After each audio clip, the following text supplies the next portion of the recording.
After Superman fought the KKK, but before Green Lantern fought the KKK, Marvel Comics got political in the 1970s by depicting the King of Wakanda facing off against the tumorous blight upon America. Racism. But before I get started with this unsurprisingly dark 4-issue story from a comic series inauspiciously titled Jungle Action, here's some plugs for my comic. Destructo Boy issues 1 through 3 are on sale now. Issues 1 and 2 tell the tale of Alpha Cardinal and his conquest of the giant intergalactic space station Zephyrus. And the only person who can stop him is this little robot right here on the front cover. Destructo Boy issues 3 and 4 will tell the story of Googleplex. Everybody loves Destructo Boy except for one evil scientist who creates this gargantuan machine to dethrone him from his position at the top of everybody's hearts.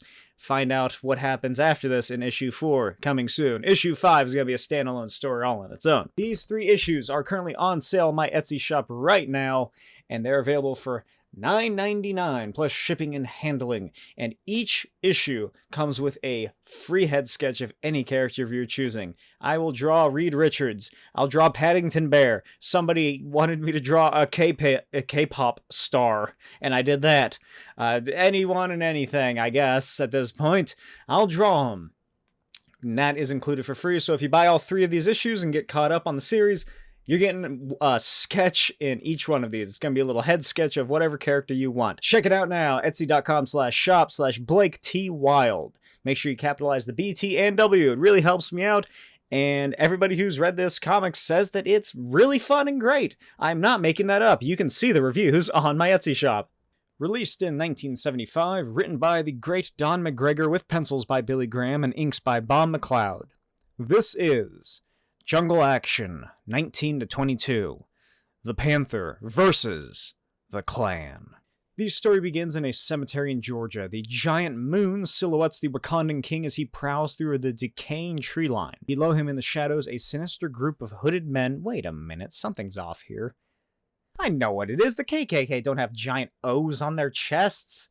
That's 4 letters off. Elsewhere in the cemetery, not too far from the alphabetically confused Klansman, stands Monica Lynne, mourning at the grave of her sister. I don't know much about Monica Lynne other than that she was a supporting character in Don McGregor's Jungle Action series in the 70s, and apparently she died in a Black Panther issue in 2018. Monica stands alone, seemingly unaware of the hooded beasts that are looming up behind her, and elsewhere in this weirdly busy cemetery, a car drives towards them. The automobile rolls up on the gang, and the Klansmen decide that it's now or never for their sacrifice. Just before they attack Monica, Black Panther leaps down between them and a fight breaks out. Black Panther hurls one of the hooded geeks straight through a windshield as Monica takes down another and the final attacker begins running away. T'Challa leaps over the car in a single bound and slams the Klansman's head into the earth. The driver of the car leaps out and socks the Klansman in the kisser. As he caresses his hand in pain, Monica asks who he is, unaware of the man behind her lunging with a massive blade. T'Challa catches him midair and launches him up into a tree. With the fanatics handled and in varying states of consciousness, the trio make each other's acquaintance. The man introduces himself.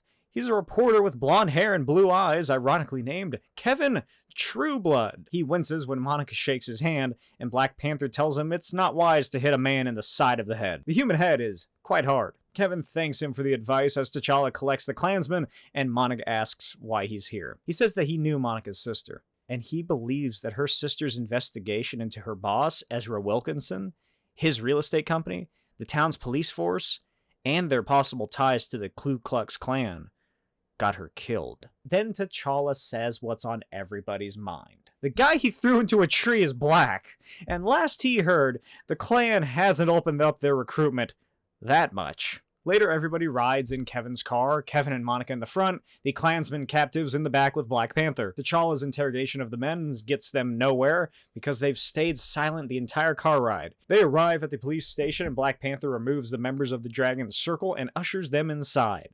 I guess Boss Hogg's suits were all at the dry cleaners because the police chief interviews the young men in his robes. They say that Black Panther and Monica attack them, and the chief don't believe a lick of it. Then he sends them off to the cell block so they can get their act together, and tell him what kind of foolish club they belonged to and what they were doing at that cemetery. The next day at Monica's parents' house, T'Challa scarfs down some fried chicken and cornbread. Oh my god, I should not have recorded this while hungry.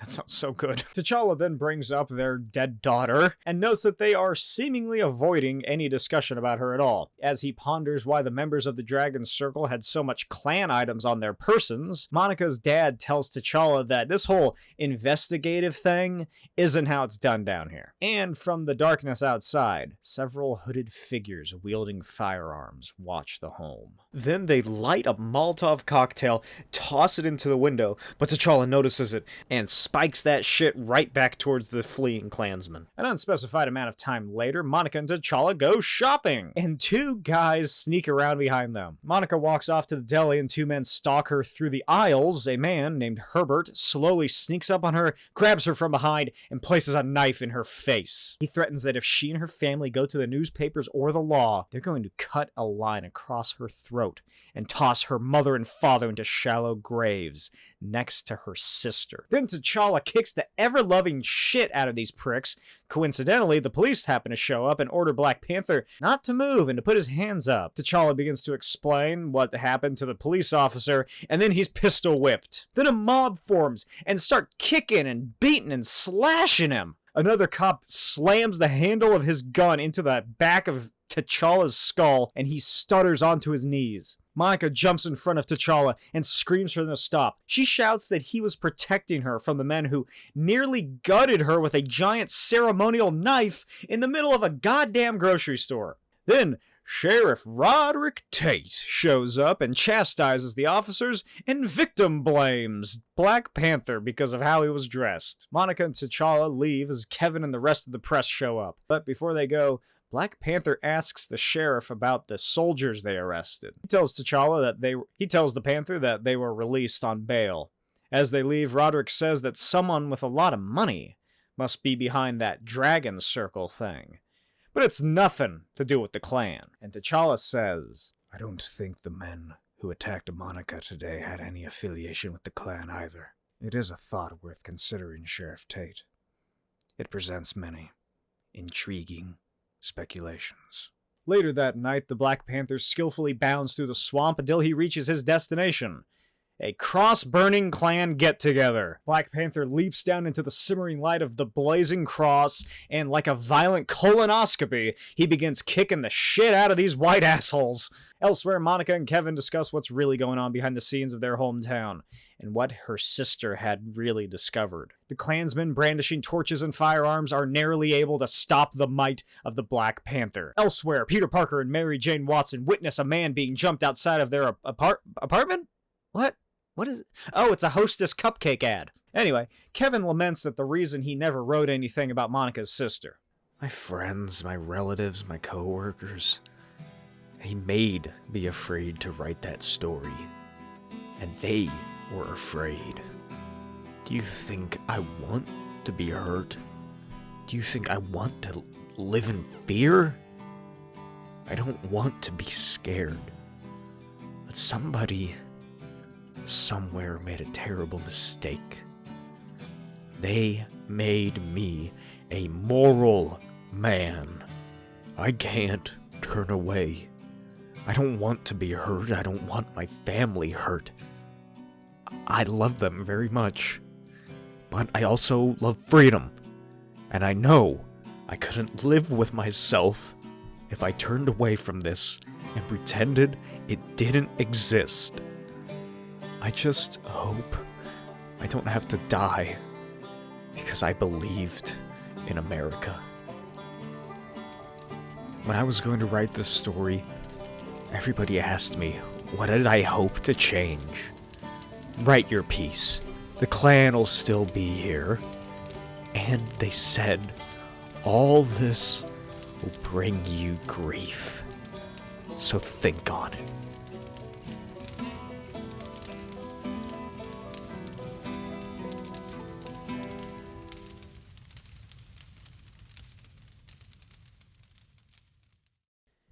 Featureless white masks watch and revel as the king of Wakanda is slowly engulfed in flames. crucified upon a burning cross in the blackening night. He whips himself up and off of the cross after the rope on his feet has been sufficiently burned and frees himself. Black Panther lands before the Klansmen with a half-burning cross still tied to his back. He charges into them, igniting several of their robes, charring them into a ruinous black. The Klansmen panic as Black Panther sprints into the darkness of the swamp. In the fog-riddled bayou, T'Challa silently plummets into the still waters and extinguishes himself. As his back smokes and flesh blisters, he staggers out of the marsh water and wanders into the darkness. He eventually finds a road and sees a car heading towards him. He stumbles up the embankment, waving them down with his one good arm, and it passes him by. Later, Monica gets a call from her mother who tells her that Black Panther was found and taken to the hospital. A few days later, I guess, T'Challa rests in the hospital and Sheriff Tate and the doctors are frankly shocked about how quickly he has recovered. Monica's father tells him that he doesn't want to lose another daughter, and T'Challa responds by saying that they all have much to lose. But one cannot run from loss, or you end up losing even more. Kevin interrupts and explains that there's a legitimate Klan rally being held tomorrow night, and T'Challa says that he plans to attend. Tate puts the kibosh on that idea because the Klan got a permit, and Black Panther could barely handle himself the other night. Then he threatens to arrest them if they do break the law. And then he tells them that he knows about Angela Lynn's death. Dun, dun, dun. Angela was on a date with her boyfriend Leroy, and he dropped her off at her place around 2 a.m. Leroy said that she was perfectly fine from the last time he saw her, but Tate says she really had him fooled, because she never did go back to her home. Instead, she went to her office, got a gun from her desk, and shot herself. The police station received a mysterious call around 3:15 a.m., and when they arrived, they found Angelica, and on her desk, a broken clock that read 2:06 a.m. Later at the largely attended KKK recruiting rally, they finish their opening prayer, and the main speaker makes note that they don't have to hide their faces, because they're proud. They are proud boys. Then he brings on stage a young woman. The speaker, named Stryker, asks who will fight to protect this white child if her husband is unable to feed them because blacks keep stealing their jobs. And nearby, Black Panther, Monica, and Kevin listen in his still destroyed car. Monica says that these people are so convinced that they're right that no one will ever get through to them. But Black Panther says that someone has to try. The trio march into the crowd and to the stage as Stryker exclaims that the Klan will establish a legal movement to have true representation in the government. The government which is controlled by antichrist Jews who brand the Klan with images of slaughtering the quote-unquote supposedly oppressed black man. This is a Marvel comic from 1975. You know, back in the good old days when comics weren't political. Kevin says that's quite an accusation, and then shouts a question. Why did they burn the superhero Black Panther on a cross 2 weeks ago? A mob of Klansmen and attendees begins circling them. Stryker brandishes a handgun and threatens Kevin, but T'Challa leaps over him and kicks the Klansman to the ground. Then he tosses him into two oncoming attackers. Another Klansman tries to operate a crane to ignite a giant cross they brought, I guess, but he's stopped as well. Black Panther climbs atop the driving compartment to scan the surroundings, unaware of the revolver hammer slowly being retracted and the trigger prepared to be squeezed. Then Mr. Lynn shows up and throws his deck of cards in the would-be assassin's face. The shooter aims his gun back at Mr. Lynn, but is slammed into the dirt by Black Panther. Mr. Lynn thanks T'Challa and Kevin for inspiring him to stand up, and I guess everybody just sort of leaves. Because later, Black Panther, Kevin, and Monica show up at Monica's parents' place in a Wakandan sonar glider. They all sit down on the porch and enjoy some pie as they discuss Monica's family. I don't know what's happening here. Yeah, this is really weird, huh? Mrs. Lynn begins telling a story about her mother, specifically a story she once told about her own uncle. In 1867, Caleb and his family resided on a rundown shack relegated to poor farmland. One night, members of the Klan rode onto their land, and Caleb sent his family indoors. Monica, in no mental or emotional state to think about this, closes her eyes and interprets a different telling. One which features Caleb as a strong, noble man unable to be conquered, and a man in black watching over them. The Death Riders make their way to him. The leader exclaims that they offend the dead Confederate soldiers who died for this land. Then he blows a horn and demands that Caleb come forth for judgment. Caleb reluctantly steps forward, The leader says that they are watching him at all times, and if they see him go to the Freedman's Bureau or Loyal Leagues, they'll return. Then Caleb is partially trampled beneath his horse. Caleb says that they will regret any action they take against him. As he is about to trample Caleb, the Black Panther leaps down from a tree and strikes the Soul Strangler to the ground. Caleb went to the Freedmen's Bureau a few days later looking for help, but they simply tell him to vote Republican and that they need not worry about these undead soldiers coming for vengeance. Then they send him on his way. Caleb is told to vote Republican and that he need not worry, when the Black Panther shatters through a nearby window and demands that they stop toying with this man and others like him's lives. T'Challa scares them straight and hangs them on a coat rack, and he and Caleb leave to make their stand. Later, Caleb and his wife try to get their kids home before dark, but they don't make it. The Soul Strangler rode right up to Caleb and says that he should not have gone against their demands, and holds out a skeletal hand and along come men dressed in uniforms that were burnt by bullets and smeared with red paint. The ghosts of Confederate soldiers surround Caleb. The Soul Strangler rode up to the Black Panther, who stood strong and defiantly against the demonic terrors. The red-clad demon brandishes a pitchfork and launches it at the Panther, who skillfully dodges the devil. The red-clad man brandishes a gun and fires it at Caleb, who is struck in the shoulder. He lands in the mud, and a dry, rough noose is cast around his neck and tightened, pulling him up to his feet. His wife Ellie tried to stop them, but she was brutally cast aside. His wife Ellie tries to stop them, but the Black Panther brutally casts aside her would-be assailant. The Soul Strangler rips an alabaster noose around the hero's neck. The man in red exclaims that Caleb will serve as an example to his kind, a reminder of what happens when they anger the self-named Death Riders.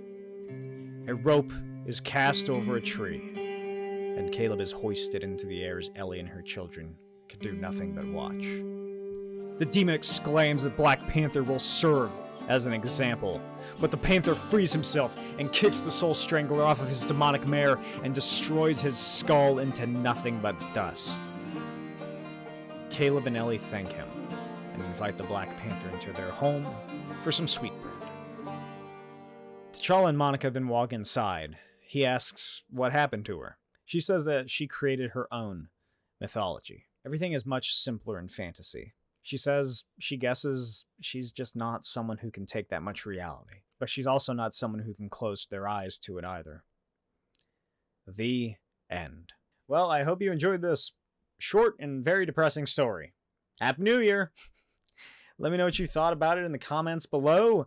Are you wondering why the story itself does not go anywhere?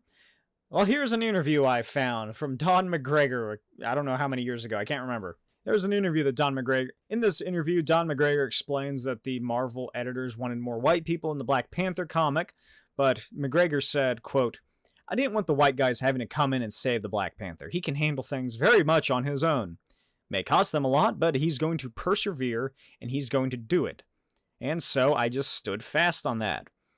And then, when I started to do the Klan stuff, and right away, there was immediate reactions within the offices. And I remember one of those meetings in the editor's office, and they were not crazy about the Klan stuff. And I said, for the past 2 years, you people have been bugging me for white people. Give me white people. I want white people. I give you white people. And there's just no pleasing you folks."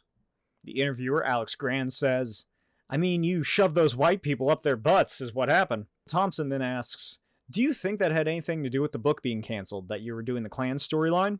To which McGregor replied, "Sure, it has something to do with the book being canceled.